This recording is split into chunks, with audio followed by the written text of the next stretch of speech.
제가 주식을 처음 알게 된 건 차트를 보고가 아니었습니다. 지금으로부터 33년 전 이야기입니다.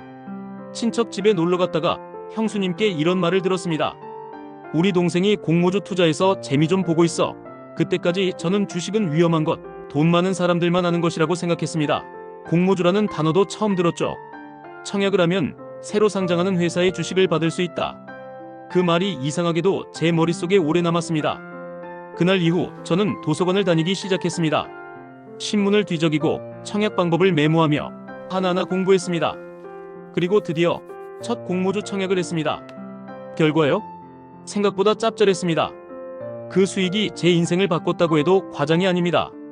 그해 봄 회사 선배의 소개로 지금의 아내를 만났고 저는 34살에 결혼을 했습니다.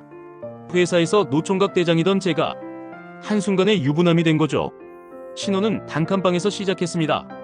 교대 근무, 야간 근무, 여름이면 슬라브 단층 지붕은 뜨겁게 달아오르고 머리 위로는 훈련 중인 헬리콥터 소리가 쉴 새 없이 울렸습니다.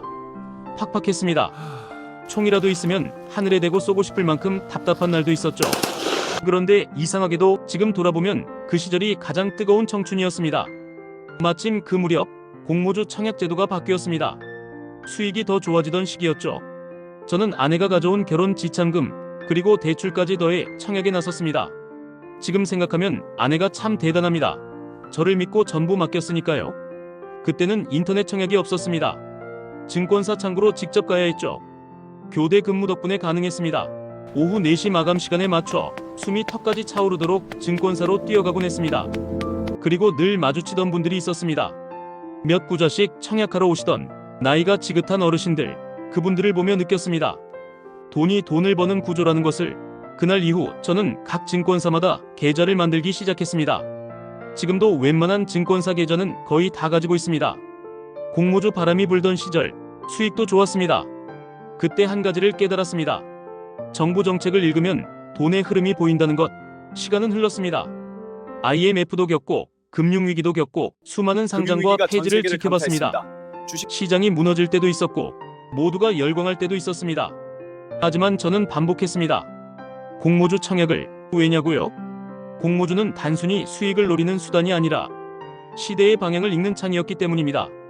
어떤 산업을 정부가 밀어주는지, 어디에 자금이 몰리는지, 어떤 기업이 상장 준비를 하는지 그 흐름을 보다 보면 경제의 큰 물줄기가 보입니다.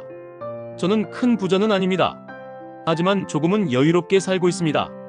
회사 재직 시절 아들 셋을 데리고 가족 5이 서유럽 여행을 다녀왔고 아이들이 대학에 다닐 때는 동유럽 자유여행을 했습니다. 정년 퇴직 후에는 아내와 유럽에서 한 달 살기를 하며 7개월 넘게 여행을 다녀왔습니다. 요즘 시장은 다시 뜨겁습니다. 지수는 오르고 뉴스는 떠들고 사람들은 또다시 열광합니다. 하지만 저는 예전처럼 흥분하지 않습니다. 그 대신 봅니다. 상법 개정, 정부 부양 정책, 대한민국의 리스크, 글로벌 자금 흐름. 정부 정책은 돈의 방향을 만들고 돈의 방향은 기회를 만듭니다. 33년 동안 제가 공모주를 계속하는 이유는 단지 돈을 벌기 위해서가 아닙니다. 흐름을 놓치지 않기 위해서입니다. 돈은 흐름을 타면 따라옵니다. 이제부터 저는 한 가장이 가정을 지키기 위해 배우고 실패하고 다시 도전했던 재테크 이야기를 하나씩 풀어보려 합니다. 거창하지 않습니다. 혹시 지금 투자가 두렵거나 너무 늦었다고 생각하십니까? 늦지 않았습니다. 흐름을 읽기 시작하는 그 순간, 그때가 바로 시작입니다. 투자 초년생이라면 주식 계좌를 하나 개설하고 공모주 균등 청약부터 경험해 보십시오. 자본주의의 흐름, 자산 가치의 이동, 그리고 시간이 만드는 우상향의 힘을 몸으로 느끼게 될 겁니다. 33년 전 형수님의 그 한마디가 제 인생의 방향을 바꿨듯이 어쩌면 오늘 이 이야기가 당신의 시작이 될지도 모르겠습니다.